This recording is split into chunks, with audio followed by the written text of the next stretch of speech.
Hello guys, मैं हूँ Rihana. Welcome to my channel for trend tutorial. आज की इस वीडियो में हम डाउट्स डिस्कस करने वाले हैं। मेरे पास बहुत सारे डाउट्स कलेक्ट हो गए थे, तो मैंने सोचा क्यों ना इसके ऊपर वीडियो बनाई जाए। So let's get started. तो सबसे फर्स्ट डाउट हमारे पास था 4th चैप्टर से रिलेटेड। किसी स्टूडेंट ने प्रोग्राम बना के दिया था मुझे कि चेक करना कि आप ये ठीक है या नहीं। तो वो प्रोग्राम रिलेटेड था फ़ारेनहाइट एंड सेल्सियस से। मीन्स या तो फ़ारेनहाइट को सेल्सियस में कन्वर्ट करना था या सेल्सियस को फ़ारेनहाइट में कन्वर्ट करना था। तो सबसे पहले तो आपको ये ध्यान रखना है, आप कोई भी प्रोग्राम लिखो तो नीट एंड क्लीन लिखना है। बिल्कुल भी कटिंग्स नहीं करनी है, ये खास बात है। बिल्कुल भी कटिंग नहीं करनी है। और आप कोई भी वर्ड लिखते हो तो क्लियर लिखना कि सामने वाले को आसानी से समझ में आ जाए। तो जो उसने प्रोग्राम बनाया था उसमें लिखना तो चाहिए था 9/5। ठीक है, मीन्स लाइक ऐसे होता ना डिवाइड का सिंबल, उसने लिखा दिस। तो मुझे दूर से कंफ्यूजन हुई कि 9/5 है कि 915 है। मैंने जैसे ही इसको रीड किया तो मुझे 2-3 मिनट तो सोचने में लग गया अभी इसने क्या कर दिया, फॉर्मूला गलत लिख दिया। लेकिन आपको ध्यान रखना है, कोई भी आप वर्ड लिखते हो तो उसे नीट एंड क्लीन, कोई कटिंग मत करना। जो भी वर्ड लिखो बिल्कुल क्लियर लिखो।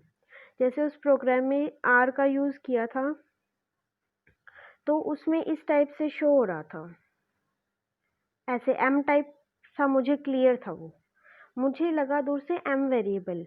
फिर मैं यही ढूंढने में लग गई कि एम वेरिएबल इसने ना तो डिक्लेयर किया ना ही कहीं इसने प्रोग्राम में यूज़ किया, तो इसने डायरेक्ट एम कैसे यूज़ किया। फिर मुझे थोड़ा सा कई देर सोचने के बाद वो मुझे लगा कि वो आर है। तो ऐसी गलती आप बिल्कुल भी मत करना कि आर की जगह एम बना दो। तो अगर आपकी राइटिंग ऐसी ही है तो उसे लिखते टाइम थोड़ा सा ध्यान देना, ठीक है। तो नेक्स्ट प्रोग्राम था हमारे पास 4th चैप्टर से ही रिलेटेड 4.14 प्रोग्राम था। 4.14 प्रोग्राम में क्या था कि हमारे पास एक अमाउंट गिवन है पाउंड्स एंड पेंस में, तो उसे हमें कन्वर्ट करना है रुपीज़ एंड पैसे में। हमें पता है कि 1 पाउंड में 47.85 रुपीज़ होते हैं। हमें तो कुछ नहीं पता, बुक वाले ने दे रखा है। आपको जब भी इस टाइप के प्रोग्राम्स दिए होंगे तो आपको गिवन होगा कि 1 पाउंड में इतने रुपीज़ होते हैं, तो आपको इस टाइप से प्रोग्राम बनाना है। तो आपको जो आंसर प्रिंट कराना है वो नियरेस्ट पैसे में प्रिंट कराना है। तो मैं आपको थोड़ा सा हिंट दे देती हूँ, लॉजिक बता देती हूँ करना क्या है इस प्रोग्राम में, और कोडिंग आप ही करोगे। अगर फिर भी समझ में नहीं आता है तो फिर आप मुझे मेल करके बता सकते हो। तो सबसे पहले हमें क्या करना है, पाउंड एंड पेंस में अलग अलग रीड नहीं कराना है, पाउंड में ही रीड कराना है। तो आप सबसे पहले तो प्रोग्राम का नेम, इम्प्लिसिट नन, रियल और इंटीजर। आप जब आप रफली प्रोग्राम लिखते हो तो आप रियल इंटीजर पहले से सेलेक्ट मत करो कि रियल में आप ये वेरिएबल लोगे या इंटीजर में ये। आपको पता भी नहीं होगा पहले कि आप प्रोग्राम में करने क्या वाले हो, किस किस टाइप के वेरिएबल्स यूज़ करने वाले हो। तो इंटीजर जैसे ही मैंने लिखा, रियल, इंटीजर,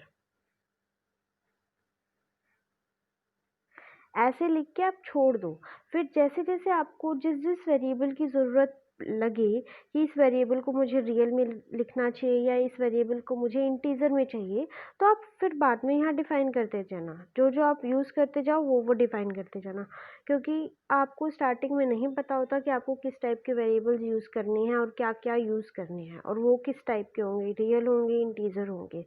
तो आप प्रोग्राम जब स्टार्ट करोगे तब ये ध्यान देना कि आपने जो जो वेरिएबल यूज़ किए हैं आपने साथ साथ डिक्लेयर किए हैं या नहीं किए हैं, ठीक है।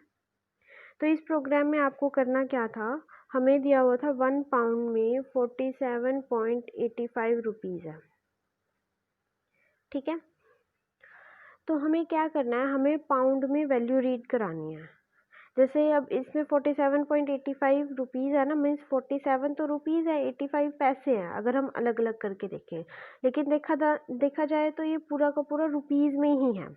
तो हमें पूरा का पूरा पाउंड में ही कन्वर्ट करना है, कन्वर्ट नहीं करना, रीड करवाना है पाउंड में।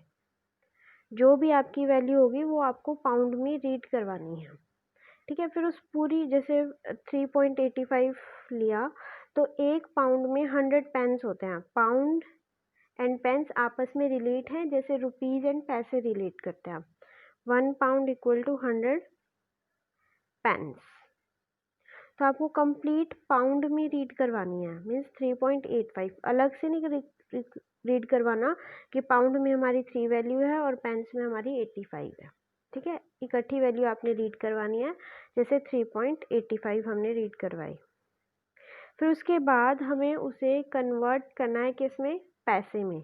तो पैसे में कन्वर्ट करने से पहले उसे हम रुपीज़ में कन्वर्ट करेंगे, फिर पैसे में करेंगे। मीन्स रुपीज़ में कन्वर्ट करने कैसे करेंगे, 47.85 से मल्टीप्लाई कर दो, फिर उसको पैसे में कन्वर्ट करना है तो 100 से मल्टीप्लाई कर दो। तो ये हमारे टोटल पैसे हो गए, ठीक है। फिर इस टोटल पैसे को प्रिंट कराना है।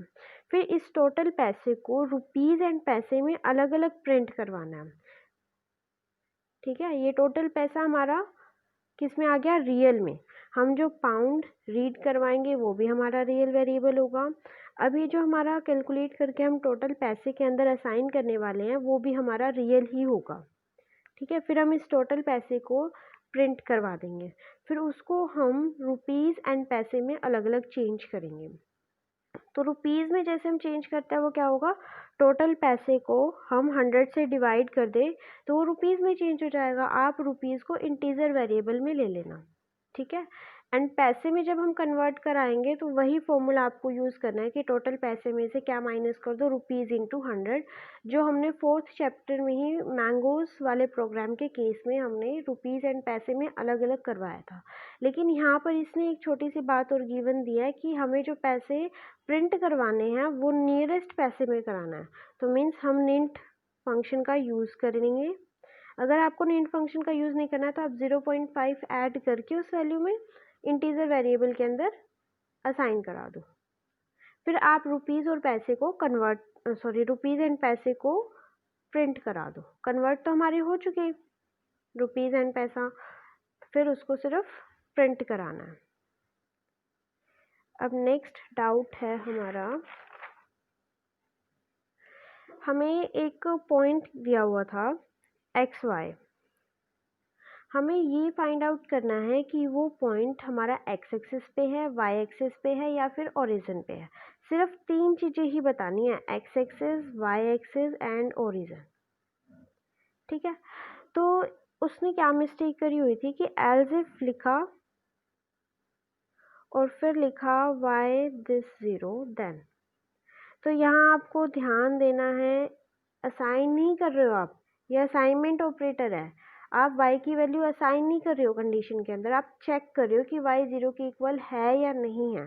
तो ध्यान देना कि यहाँ पर इक्वालिटी वाला, जो इक्वालिटी के लिए डबल यूज़ करते हैं ना हम, वही यूज़ करना। सिंगल यूज़ करने का मतलब आप वैल्यू असाइन कर रहे हो, और अगर ये कंडीशन की जगह आपने वैल्यू असाइन कर दी तो आपका एरर शो हो जाएगा वहीं के वहीं, ठीक है।